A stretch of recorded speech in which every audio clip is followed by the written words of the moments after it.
think I like the look of this. Let's go. Who are these men? Why are they so determined to kill us? You resemble very closely a man who's determined to be dictator of the world. Salamander.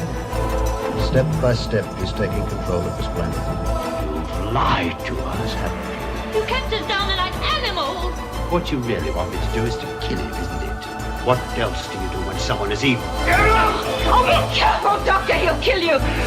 What's he done?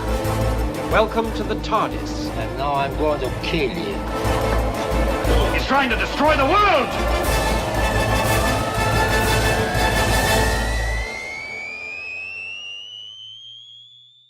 Hi everyone, TARDIS Guy 123 here, and today I'm going to be doing another review, this time of The Enemy of the World.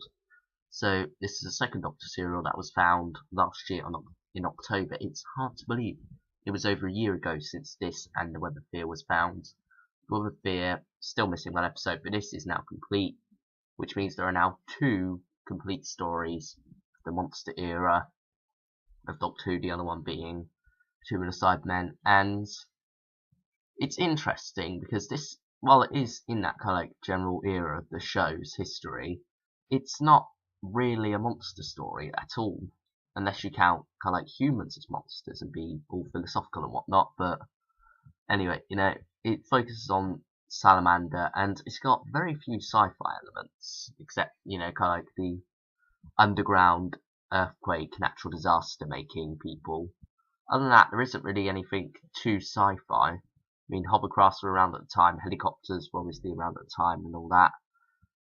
So it's not really got too many sci-fi elements, except that it's set in the future, 2018, which is, funnily enough, rather soon now.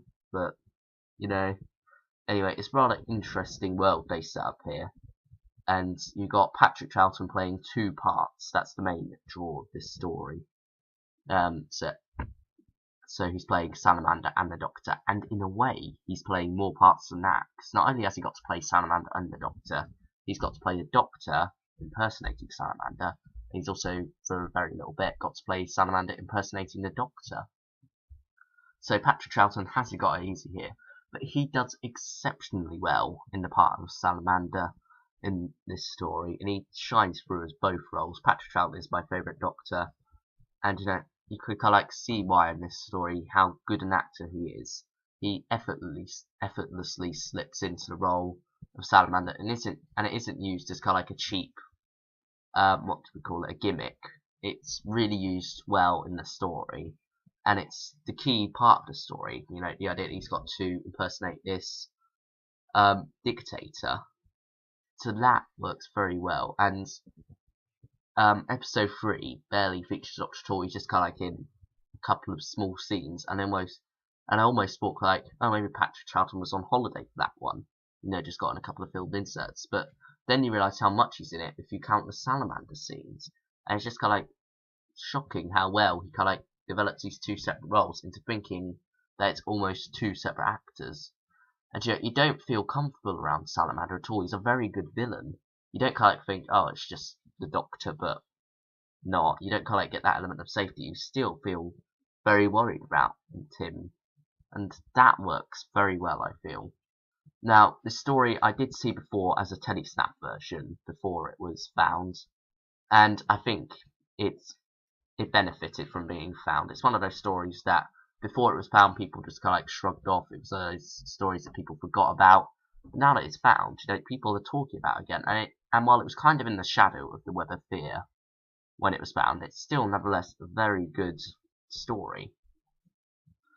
And I feel, for me at least, it's definitely benefited from being found. Well, I think most stories would benefit from being found, to be honest. So, yeah, now let's move on to some other stuff, you know. Giles Kent is a very good character in this, and he's almost more of the villain, to be honest. He's kind of like this hidden villain away in the background until he's finally revealed at the end. And you know, by that point, Salamander kind of like has phased away. And admittedly, episode 4 of this story, without Jamie and Victoria, does get a little bit, I'm not sure how to say it, but it just doesn't flow as well as the others, I feel. Episode 3 also suffers from that a bit. But you know, episodes 1, 2, 5 and 6 are superb, and you get thrown straight into this story with with the explanation coming in the second half of episode 1, where you just kind of got this epic chase scene, and it works very well. I feel you got kind of like this helicopter and everything, and it's non-stop. You don't really get a breather at all, so that's very well done. And this is also Barry Letts' first involvement in Doctor Who, and he does a great job of it. He's given this very interesting action sequence right off the bat, and he does a superb job of it. And then, of course, you got quite a lot of political stuff in there as well. It's quite a political thriller story, similar to The Invasion. The Invasion is almost a mix of The Enemy of the World and The Web of Fear in a way, because it's got unit and whatnot, and kind of like this contemporary Earth feeling, but it's also got the political thriller elements of it. So I feel that works quite well for me. Maybe that's the reason why I like this story so much, because I like The Invasion even more. As I love The Web of Fear, I love The Enemy of the World, and The Invasion is just those two put together, and I love that story even more than both of them. Not combined. Well, I don't know. Probably not combined. Because, I don't know. But anyway, this story is just great. I'm very glad that it was found. You got loads of good characters, such as Astrid Ferrier, and then, that the story gets a shot in the arm, where it's kind of like 4 episodes in, you think it's gonna get rather boring, and then suddenly you have this underground bunker element, and that adds new dimensions to it. I feel were needed at that point when the story was about to get a bit stale and worn. But no, it gets a shot in the arm from that, and really does kick up for the last 2 episodes once again. So, overall, great story. I highly recommend it. It's got its flaws, admittedly, it's not perfect. But, anyway, it is a very good story.